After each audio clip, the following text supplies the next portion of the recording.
Bonjour et bienvenue sur Mobility TV. Aujourd'hui, on va parler intelligence artificielle. On le fait souvent sur Mobility TV, intelligence artificielle dans les concessions automobiles. Et on va le faire avec vous, Benoît Alves. Oui, merci de ton Bonjour, invitation. merci d'être là. Alors, vous êtes connu aussi pour la revue automobile. Tout à fait. Et aujourd'hui, vous êtes là avec une casquette. On va parler de Sandra AI. Vous êtes le directeur de l'innovation de ce beau projet assez concret, on va le comprendre. Est-ce que vous pouvez nous présenter justement en quelques mots Sandra AI, d'où c'est parti?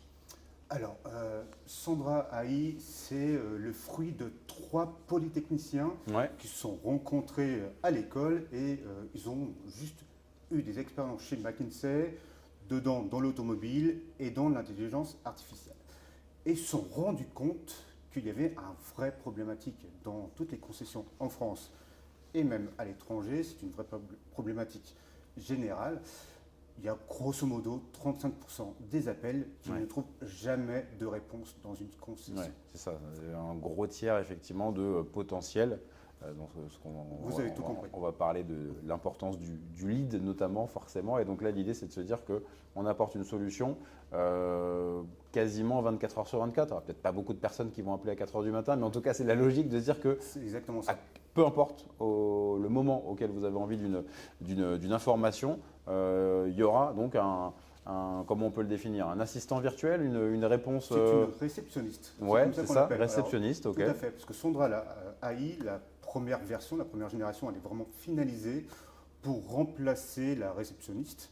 C'est-à-dire qu'elle est capable de décrocher à n'importe quel moment, donc 24 heures sur 24, 7 jours sur 7.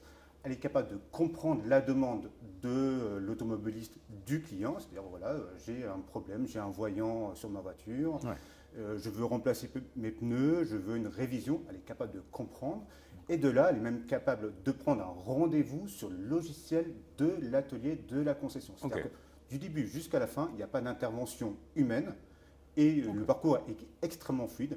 C'est un peu comme si vous parliez par exemple à Siri, vous savez, votre téléphone à la pomme, vous lui parlez, elle comprend ce que vous lui demandez et elle fait l'opération du début jusqu'à la fin. Donc il n'y a plus de perte du tout d'appel ni de potentiel de business. Et un échange, on l'imagine, le plus fluide possible pour justement que la personne donne les infos nécessaires, le type de véhicule, et donc avec un vrai feedback en bon français fluide. Exactement, c'est ça qui va vraiment tout bouleverser dans la concession, c'est que ce n'est pas une voix robotique qui vous parle, c'est vraiment comme Siri, on utilise à peu près les mêmes intelligences artificielles. Ils ont réussi à pénétrer le Y Combinator en Californie et à travailler avec les gens d'OpenIA. C'est ça, c'est que du coup développé aussi effectivement en Californie. Exactement. Et donc est-ce que c'était à la base plutôt de l'IA et on verra les usages, ou est-ce que l'automobile était déjà un usage qui était dès le début du projet? Non, alors c'est vraiment la compétence de ces 3 polytechniciens, un qui a vraiment travaillé pour les autres concessionnaires automobiles et les autres qui ont travaillé pour l'IA. Et tout à coup, ils se sont rencontrés, ils font, mais pourquoi on ne travaille pas ensemble? Et en identifiant ce besoin-là, effectivement, cette faille, entre guillemets, se dire que dans les concessions, on ne peut pas être partout tout le temps et que forcément, parfois le téléphone sonne dans le vide et que ça peut être frustrant aussi. C'est exactement ça. Évidemment. Et donc l'idée, c'est de se dire qu'on va accompagner, aider dans la concession. Est-ce que ça peut à terme remplacer des postes et permettre de faire autre chose? Là pour l'instant, quelle est la logique? J'imagine plus qu'il y a peut-être toujours quand même une supervision humaine pour être bien sûr que l'IA ne se soit pas trompée. Alors il y a en effet plusieurs solutions ou posteriori plusieurs façons de voir la chose. Aujourd'hui, on a des premiers clients qui utilisent vraiment Sandra comme un assistant dans les horaires où il y a trop de flux pour vraiment répondre aux besoins. Donc la réceptionniste reste toujours en place. Il y a d'autres qui décident vraiment de le mettre en place 24 heures sur 24. Donc c'est au concessionnaire de lui-même choisir son postulat, ce qu'il a envie vraiment de déployer. C'est vraiment, c'est eux qui choisissent. Et est-ce qu'il peut s'adapter un petit peu aux besoins? Est-ce que typiquement, je ne sais pas, on va dire que c'est un concessionnaire de telle marque, d'un groupe. Est-ce qu'on va nourrir comme un agent IA avec les infos qui vont plutôt concerner ce groupe-là. Forcément, il va s'adapter, ça ne va pas être le même agent selon les groupes et les concessions. Exactement. L'avantage, voilà, ce sont vraiment des briques qu'on installe chez Ouais. chaque concessionnaire et ils vont auto-apprendre, même si tout est partagé, ils vont auto-apprendre pour savoir vraiment qui fait quoi, comment. Et en effet, s'il y a tout à coup une problématique un peu trop complexe, Ouais. en effet, on fait un lead, donc une demande, et donc là, il y aura un rappel. Mais l'intérêt vraiment, c'est que l'IA s'occupe vraiment de tout, du début jusqu'à la fin, jusqu'au Ouais. je vous dis, au rendez-vous, on est vraiment les seuls à le faire. Et donc, c'est vrai que quand on parle souvent avec justement des spécialistes de l'IA sur ce côté agent IA, c'est quasiment un nouveau collègue dans l'entreprise parce qu'il aura été formé, il aura eu les infos Totalement. qui sont propres à l'entreprise et qu'il va peut-être pas faire la même réponse s'il est, je vais dire n'importe quoi, chez Volkswagen ou chez Peugeot.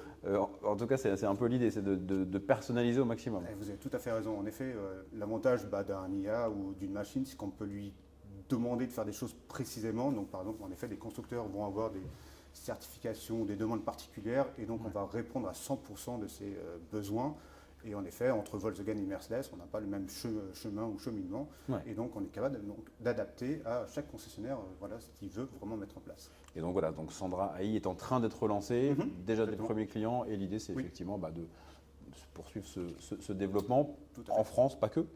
Et exactement, pas que, parce que en effet, cette IA, elle a la chance d'être un peu internationale, donc elle est évidemment compatible avec de l'anglais, elle est compatible avec de l'espagnol, elle est compatible avec de l'allemand. On est en train de travailler sur plein d'autres langues, c'est-à-dire que le gros avantage, imaginez, vous êtes un espagnol, vous arrivez en France, vous avez un problème avec votre voiture, vous pouvez appeler Ouais, en Sandra, et Sandra Ouais. va vous parler en espagnol. Ça peut effectivement aider, accélérer un petit peu la solution. Et Exactement. ça sera du gagnant-gagnant, évidemment, côté client ou côté concession, évidemment. Et bien, merci beaucoup, Benoît Alves, d'être Merci venu pour sur l'invitation. Mobility TV pour nous présenter Sandra AI, cet outil pour les concessions. Et puis, on suivra un petit peu les évolutions parce que c'est un secteur qui évolue un peu rapidement, l'intelligence artificielle. Et évidemment, on va suivre ça de près. Merci beaucoup et à bientôt.